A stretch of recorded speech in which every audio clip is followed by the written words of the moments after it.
moved.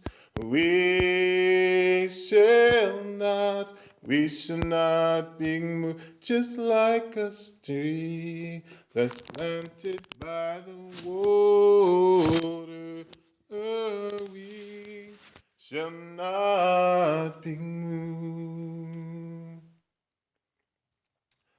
We shall not be moved. We shall not be moved, just like a tree that's planted by the water. Oh, we shall not be moved.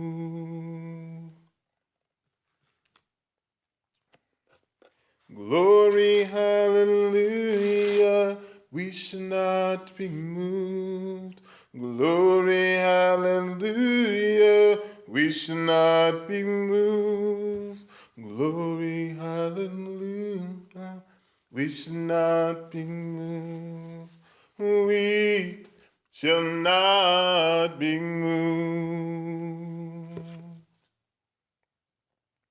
I'd like to share another song with you. This song is special to me because I feel like it goes along with our lesson. And I just want to encourage those that are watching on Facebook or on live stream to feel free to text me any questions you have or concerns for the lesson. You can be a part of it.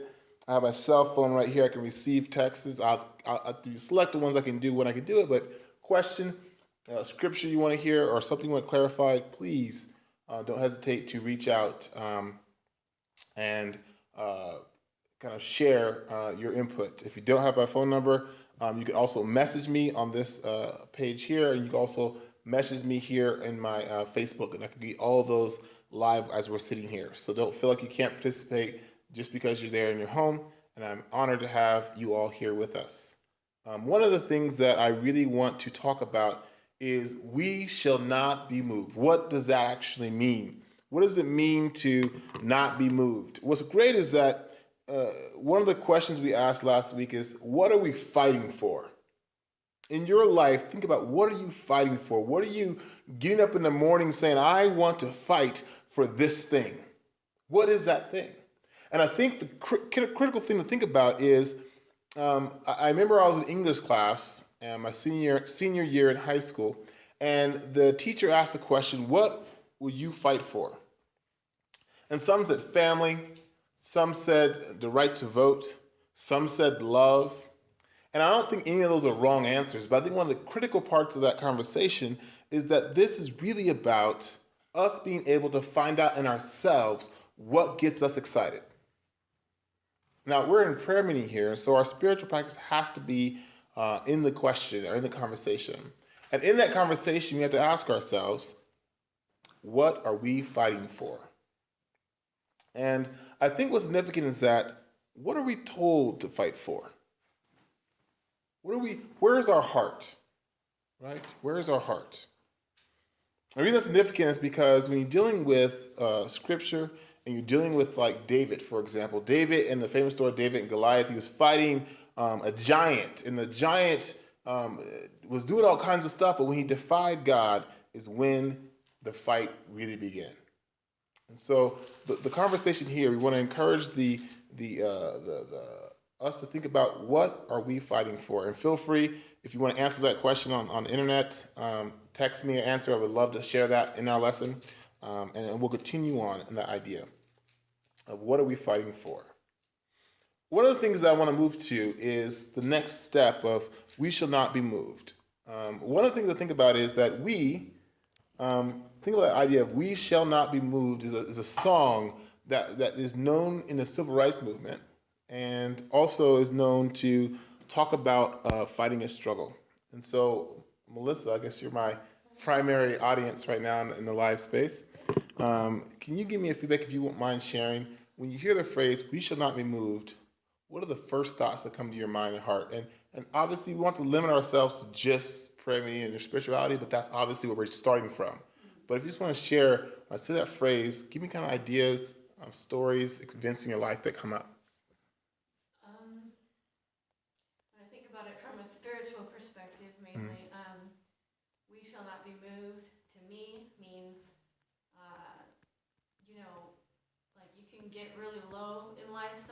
but you don't stop having faith and you don't stop believing in God. Like whatever your rock bottom place is, or a really low place, you still don't move from that truth or that belief, Yes.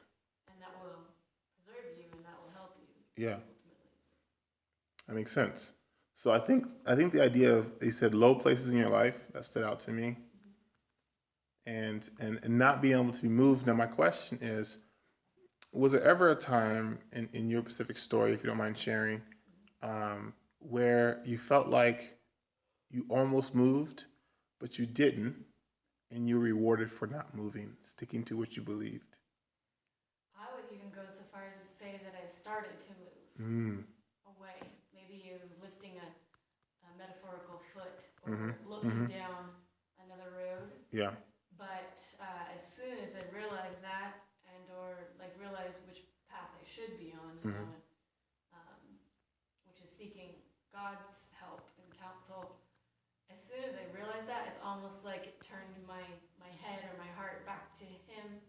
And I'd say from that moment on, because I just experienced this like yesterday, today, the reward is like twice as much as the pain. And it's just so easy to forget, but I believe that's always been my experience. I don't know why I don't, tell myself that more often. Yeah.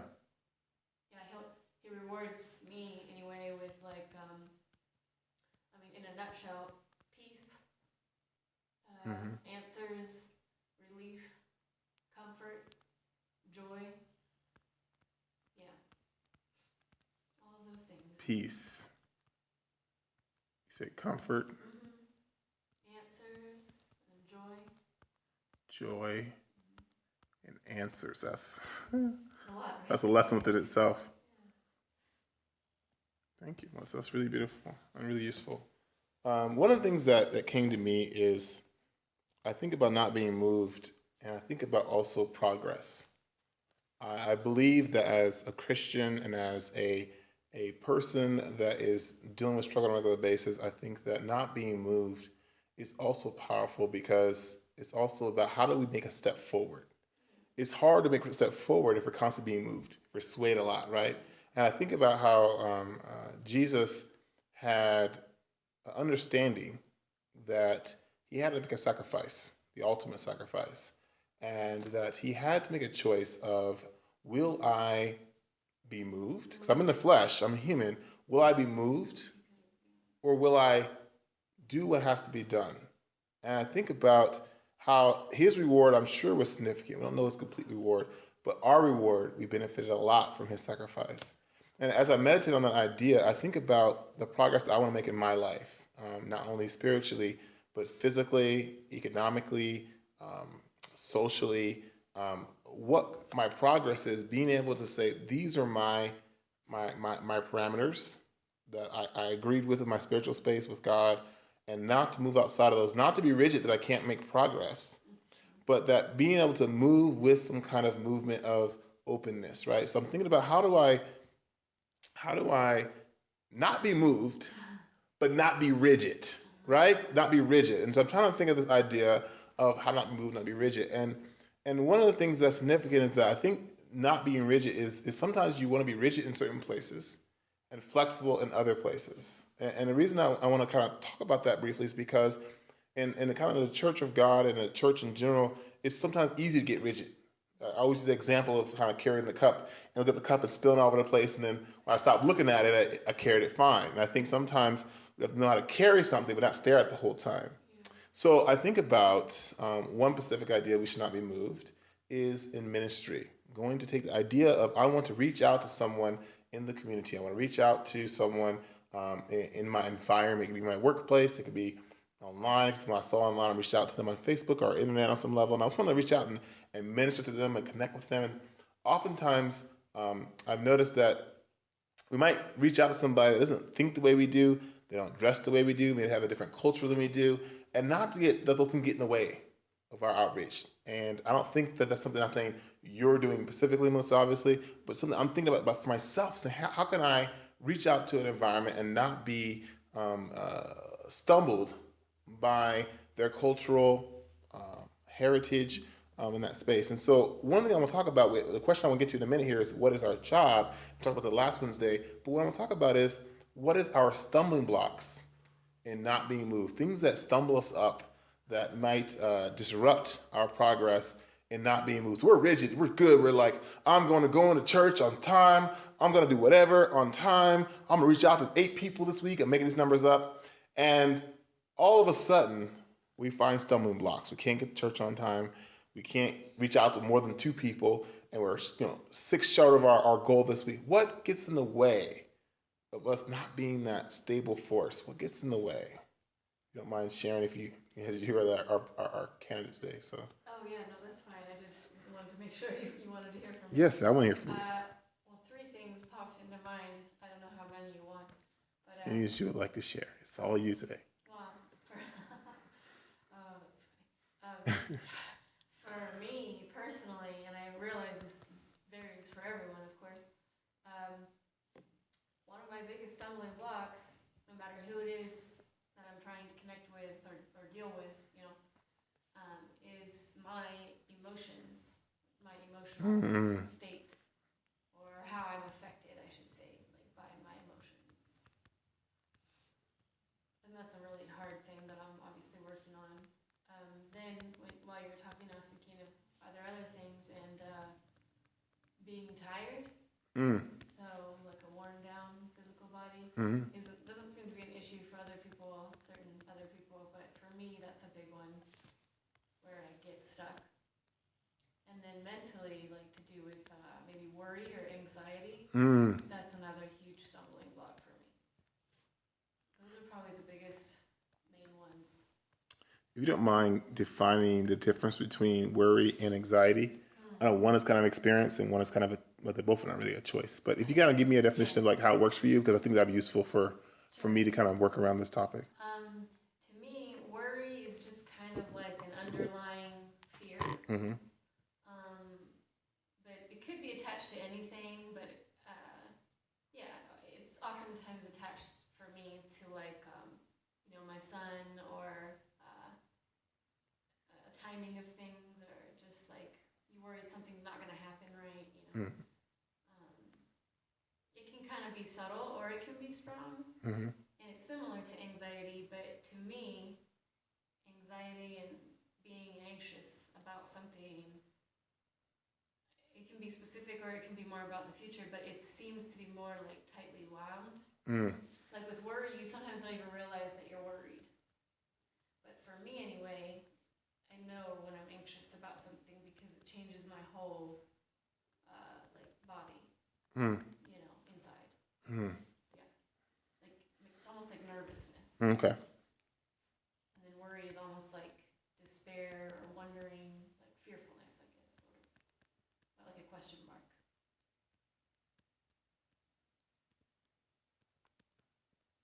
It's really powerful. I don't think we have time to get to all that today, but I think one thing I wanted to start with is you said your emotions, which these are kind of emotionally based parts, but I think emotions can also be talked about separately than anxiety and worry.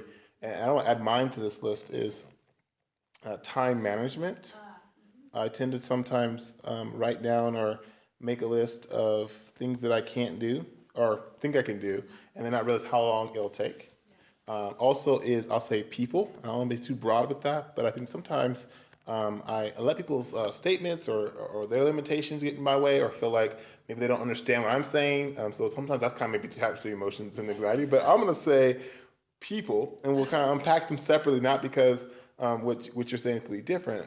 But another thing is money. I think cash sometimes can get in my way. Even though I've done a lot of work around money, and I don't tend to get in my way of not being moved, but I find myself sometimes not as eager to step out and do stuff when I don't realize I have the resources. And I say resources, I mean cash flow to maybe drive the distance to a location or to fund a particular project or to feed myself properly while I'm doing a particular project. However it comes out, there are many ways that money has become a stumbling block. And I'll say fellow Christians, now we're getting a little close to home here, but fellow Christians have gotten in my way, or sometimes I let them get in my way. I don't think they're necessarily getting in the way, but I let them into my space and become a stumbling block. The last one I'm going to share is my body. And I think you talked about this too, but my body and fatigue, but specifically my body, I'm going to say race, my skin color. I know that seems interesting in the sense that it's part of my body, but it's skin, and sometimes your skin color is not. I want to stop and help somebody. I'm like, I can't stop. I can't stop and help that person. If I had someone with me that didn't look like I looked, I may be more likely to stop and help that person. I want to reach out to someone, but I feel like it would come across as inappropriate or aggressive because of my skin color and because of where I'm located. And that seems to be something I'm really kind of paying attention to, of noticing when it is appropriate to be concerned about my race and ethnicity or how you want to look at it, and then when I shouldn't be as concerned and allow God to lead that space. And people say, well, God will always lead. I agree. But sometimes you really want to hear his voice because the stakes are really high, and you want to make sure that if you make an error, it's not going to be a fatal error. We'll say fatal very casually. So in the context of we shall not be moved, the question was, what will get in our way from being that pillar, from being that solid person? I just want to remind those that are watching on the internet to feel free to Facebook or message me or text me if you have my cell phone number, even your questions or some of the things that may be getting in your way when you are trying to be that person, that energy is not going to be moved. I would love to hear your responses as well. One of the things that's significant is when you're dealing with this idea of, I'm going to go back to Melissa's, is the first thing she said was her emotions. And maybe you can help flesh that out in a minute. But one thing I find to be powerful about that is that emotions are not facts. I love that idea. That's one thing. I'm not saying this to help you specifically, but I want to just encourage you that when I deal with emotions, that I realize that emotions are not facts. They're sometimes very informative. They can be very useful, but they're not facts. And so for me, I just want to kind of have this idea and attitude and spirit that emotions are not facts. Now, did you have, Melissa, any examples that you feel free sharing of where you felt like you managed your emotions well in regards to combating them in the context of the question of we shall not be moved? I wouldn't say that I have a good habit yet of managing them well in the moment or even shortly thereafter, but after a certain period of time and reflection on my actions or I guess my feelings more, my thoughts surrounding my emotions, and then of course after checking in with God one or more times and really listening or being able to hear him, because sometimes I just can't hear him at first. I'm still so upset or whatever. I just can't hear him even if he's trying to help me out with something. After I really listened to God, I kind of forgot the question, and that's when I start to notice but then I start to kind of like calm down and refocus on, well, what should my emotions be, or if not that, then like, well, what should my thoughts be? Because obviously I'm making some sort of assumptions to be so upset, and so something is off on my end. There's always something off when we're upset that we're not seeing. Yeah. That's what I'm trying to say. That makes sense. That totally makes sense. Just kind of like a refocusing. I like that. Refocusing. To combat anxiety, Bryce, the question that we were asking was, in the context of not being moved, this is a continuous lesson. The question is, working to be that person, not be moved, and working to be that person, what are the things that gets in our way that helps, that make us less stable? So, for example, we're saying, we shall not be moved. That's a person we want to be. That's the kind of energy we want to be. And then the question is, well, if I want to maintain that person, what has gotten in my way as I've tried to maintain that part of myself? And so to share what Melissa had said, anxiety, worry, emotions. I said time management, people, money, fellow Christians, my body, meaning my race, my ethnicity, my skin color. These have all been kind of stumbling blocks for me to make it to where I can't sometimes be that force that I want to be and not being moved. And so if you have any input you want to add to things that maybe get in your way, or if anything gets in your way, that becomes stumbling blocks for you as you're maintaining that person or trying to achieve that personality of someone that we shall not be moved is kind of defined as.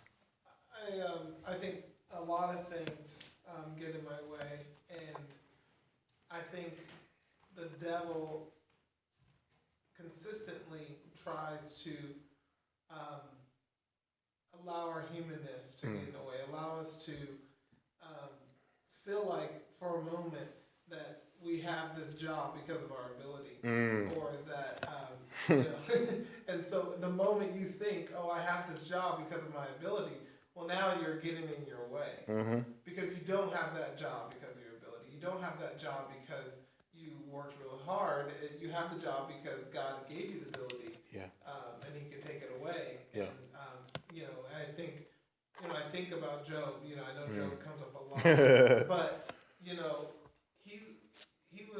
it wasn't like he was poor and then God took the one thing he had. You know, God allowed certain things to be taken from him. Yeah. But he wasn't moved. No. And so when I think about that, I feel like I have a long ways to go. Yeah. To think that, you know, one of his children were killed. Yeah. And he was like, God, what is your plan? So, you know, he was in pain. He was struggling. He said, naked I come to this world, naked I will leave. But he still was inspired, and still was like, God, what's my next step? Yeah. And if we could have that mind of, okay, I lost my job. Okay, I'm sick. God, what's my next step? Yeah. And I think when we get to that point, you're getting closer to where God can take you. So I think I would say generally, my humanness gets in my way. Specifically, I would say when I'm when I go to work and I get wrapped up in the different things that I have to do, the different stresses that I have, and I forget that God is in control. God gave me the job. God will take it away. I start trying to take things into my own hands. Okay, I'm making this much money, and if I have this many kids, I need to make more money, so I need to apply for this. No. Yeah. God knows. Yeah. God allowed this child that I have. He's going to allow any more that come, and He knows all of that, and He has that in mind. So Yeah. I think just I would say generally my humanness gets in the way. I'm gonna come back to that. I'm gonna go through a couple of mine. Time management was one of the ones that I picked as things that were stumbling blocks. And I think part of that is a challenge because I realized between all the social medias, I'm not even gonna name the ones that I participate in just because so many and it can be ever changing. But the social media, internet time, combine that with the animals, caretaking of the animals, and if the animals are sick or something, causing challenges, and combine that responsibility of being a husband, and combine with responsibilities of being mentee and support to counseling other individuals, and then account for my own entertainment. And all of a sudden, I'm like, where do I fit everything else? Sometimes I get so ambitious about either the animals or my relationship with a husband or whatever. I start to kind of pile my things up on top of myself. And I realized two things in my kind of preparing for this lesson today is that there's a difference of being overwhelmed and feeling overwhelmed. And that was a really powerful kind of separation from myself because I found that I feel overwhelmed often, but being overwhelmed happens rarely. And I thought, wow, that makes sense. And I know that the last time I felt like I was authentically overwhelmed was when Daddy passed away. I was literally overwhelmed. I couldn't literally physically get up and walk and do certain things. I couldn't necessarily think about certain things. My brain didn't have space to think about certain things for a long period of time. It was probably like 4 or 5 months before my brain kind of emotionally shrunk down to have space for like calling back creditors, finding out what clients I left hanging for 4 or 5 months, finding out what kind of photography or video things I need to clear up and get accounts cleared. That space didn't really arrive itself really quickly. And so I realized that feeling overwhelmed happens often. I look at my list of, I didn't get it done. I'm driving fast and behind because I didn't calculate traffic and I'm going to, that's not overwhelmed, really. It's just getting behind or slightly being organized. But being overwhelmed and realizing when you're physically overwhelmed, and I'm not saying that people have the same amount of actual moments of being overwhelmed that I have, but I felt like if we think about feelings, when we're feeling overwhelmed, and think about times we actually are overwhelmed, there's a big disparity there. And so I just want to kind of encourage us to think about, when I think about the time, how it gets in my way, I think about how I can conquer it with realizing that what I'm feeling is not always accurate, and also understand what I'm doing is more important, and that's important to make time to be that person that will not be moved. The second thing I mentioned is money. money and skin color. I'm going to combine both of those because I think that when it comes to trying to achieve my goals as a minister or mentee or counseling or whatever it is, sometimes I find, I don't have enough money to get it done. Or I can't go and talk to that person because I'm a black male. It might sound aggressive. It might be mistranslated. And so I'm constantly aware of my blackness. And sometimes it does cause me to take patience and precautions that some people don't have to worry about. And so particularly people that aren't African American are dealing with my particular situation, my particular area, meaning where I live. And so for me, I think about that and I realize that this is not necessarily a bad thing, but definitely be aware of how I can conquer or move or think about these things differently. And we're going to examine that. We're 3 minutes left, so we're going to have to wrap this up in a minute here. But I want to get to Bryce's statement about this humanness. And I think you gave a good example of your humanness, of how it gets in the way. Talking about your job, saying, hey, my job is something that God has given me. And sometimes I get caught up thinking that I have these things that I have talent. I think Job said it really well. We talk about Job a lot. I think every Wednesday Job comes up at least once. But he said, naked I come into this world, naked I shall leave. And I think that statement said a lot. I said a lot. But to kind of internalize that methodology, it really starts to kind of slay that humanness, that human part of us. It really starts to slay that American part of us. Allowing ourselves to say, you know what, I do carry on a lot of toxins. I create a lot of trash. I use a lot of water, whatever resource. I was probably being American in a sense. We want to do better. That's kind of where we are right now. That's where I am right now, I should say. But in that conversation, we realize about how much stuff we achieve, no matter what we do, to make sure we realize, hey, I'm going to leave here naked. So let me not get too attached to this particular outfit, to my glasses, to my little cool hat that I like to wear once in a while. But let me not get too attached to those things. But let me get the things that I can really make an impact, which aren't necessarily tangible, and the human part of it. So my question for you, Bryce, is what are effective ways, maybe 2 effective ways, we only have about 2 minutes left, but 2 effective ways that you can combat, that you can have manipulated or challenged your humanness successfully, if you have any examples you want to share, that you felt effective in creating an environment where you were saying, wow, I was not being moved. We should not be moved. Character was in place. I was doing good things, but humanness gets in the way. But I was able to overcome it to continue on that person. I think a way that I use is to channel real life stressors. I try to channel the feeling that I felt when Daddy died, because I was truly overwhelmed and I truly had to give what I had, the issues that I had, to God. There was no other out. There was no other escape. I couldn't push through it. I couldn't walk it off, metaphorically speaking. And so I think giving it to God, channeling those moments when, maybe you have a little situation at work and you gotta, go to your boss and say, hey, I messed up, and you're feeling, your humanness says, don't go. Yeah. Don't do it. Your ego. Or, maybe you got this responsibility at work and you need to step down. Yeah. And you need to tell everyone that, this is too much for me and I don't want to do it. But everyone at work is saying, you're excellent at this, you're great, and that pushes your ego. Saying, oh, I can do this. That humanness. You know what I'm saying? Oh, I'm good. Yeah. But you know that you need to say, you know what, I can't do this anymore. And to build a humble. I try to channel when Daddy died. Yeah. And I realized that, going and saying that isn't that big a deal. Yeah. Losing my job isn't that big a deal. Yeah. And I think what you said is very clear. What Job said. He said, naked you come to this world, naked you will leave. Regardless of, at that moment when Job said that, I kind of often think of it because he's lost everything at that point. Yeah. That he's going to leave naked. But what he's saying, everyone is going to leave naked. Not just him in that moment. Yeah. Whether he had everything or that he owned or whatever, once he dies, he's taking nothing with him. You could be the president of the United States, the richest man on this planet, but when you die, you are taking nothing with you. And so I think understanding that is it's difficult to remember that every day, but I would say I try to channel those when I start to feel a little uncomfortable with myself or feeling like I'm not able to do it, realizing that, okay, this is not a real problem. Yeah. Let me think about when I had a real problem and I really had to give it to God. Yeah. And then I'm then able to give the small stuff to God. And I think of it like this. I think everyone's familiar with phone data. And I think God gives us in our human body phone data. Some things we can definitely, kind of reason out. But then there's things that far exceeds our little phone data that we have on hand, and we need to give it to Him. But if we continue to try to handle the little stuff over and over again, our phone data will get full. Yeah. And then suddenly we're no longer able to even handle the little things anymore because we kept trying to solve it. The little stuff, we kept trying to solve it. And I think what you're saying here, even the little stuff, we need to give it away. Yeah.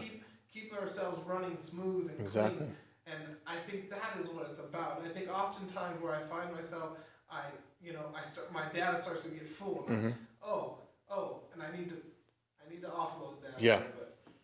Beautiful. We're out of time. We're at 30 minutes. Thank you all online. Thank you, Bryce, Melissa, Little Trenton, for participating as well. I would like to continue this idea, part 3, We Shall Not Be Moved, next Wednesday. Thank you for your time. Great. Got to 5 viewers for a second there. It's fantastic. It's great. Who all had it? I know Camellia did. Miriam looked last weekend, and she might look again this week. Benjamin Davenport's new. And there were several others that were new. So 5, 6, 7, 8. Yeah. 8 right there. That's good stuff. And I just like that it's done. Like, you don't gotta go process anything. This is exactly, I don't care how bad or good it is. I can light it, put a backdrop behind myself, but really, I mean, it's not, the video I want to create is faster video. Like, not, I mean, this kind of stuff, you can produce a chunk out of it, but it's not, we're in a stage where everything doesn't have to be clean cut. it doesn't.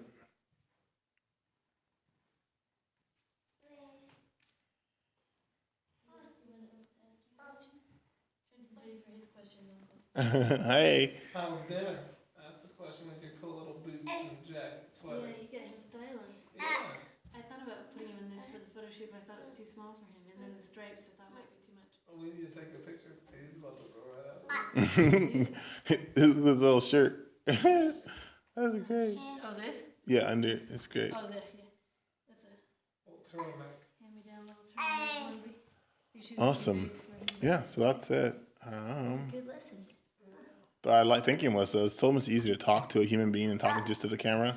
I was It's so much helpful. I didn't realize, like, I wasn't sure if I could just talk, like, to the camera. I could do that for a short period of time, but for 30 minutes, like, Like what Julie Michaels does. yeah, like, well, she has people behind her. She has a crew. Like, they have people there. I've noticed why they have people there. Like, it matters to have a human being in the room. So I'm like, man. change your tone. Like, what I noticed is when you're only just you and the camera before I like started getting involved, you were fine about it, but you were a tiny bit faster, and it sounded a little more performed instead of a Yes. little more natural. Yes, exactly. Natural. I kind of click or drift into this, like, performed space. Yeah. Which you kind of have to, right? 'Cause it's not, you have no Yeah. cage.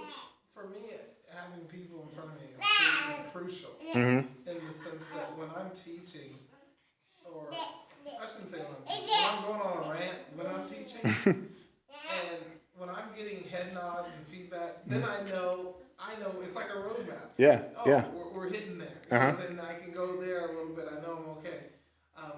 I just did the banquet for soccer. Oh, snap, yeah. Yeah. To do that, too. What's that? You do that kind of stuff, too. Yeah, It doesn't yeah. just finish in the season's I've over. never done that before. I never gone to a high school banquet as a coach because last year Trenton was born and I missed the track one. And that's no joke. You got 14. You got 14 varsity 8 Showed did. me Yeah. and they're flinging spit. And I mean I didn't crush it, but I did a good job. Yeah. You know what I'm saying? Yeah. I didn't know it was varsity. It's just one of those things where You know, the varsity coach can't bring it? I mean, that's his job. he had all his statistics. He typed them all out, but he like tried to read them, and I just Statistics, yeah, statistics. It says you need to use your arms more next time. okay. Use stick your players. Took good care of you, I can tell. So did grandma. Did he- Oh yeah, juggling. Good. Look at you. You're so much happy to be with mommy. makes him fond of his mommy. I'm always fond of him, but let's just say the smile lasts a little longer when you haven't been with him for 24/7, 10,000 days and 10 months straight. If you're 11 months old now, you're about to be a year-old boy. Gross, why are you playing with your spit up? That's really not cool. But I'm gonna start putting things on you guys' Facebook page if you guys don't mind. That'd be great to see you start sharing it now. I think we're I was just wondering. Well, I'm gonna actually, I need to testify. Okay. Wait, why not? I thought I did. No. Nah. Blah, blah, blah. That's how, you're not recording, right? no. That's how Cassandra always refers to her dad. You know, oh, he's like blah, blah, blah. Sure, you're not recording on something. That's why I said that. I'm like, sure. Yeah, but I must thank him for being here. I know that this was very useful for me. he's listening. Just with me trying to make some decisions on what I'm going to coach next year, and this idea of less is more. Coach less would do a better job of just adding to it, give more focus into it, and just I need. I think I need help. I need help for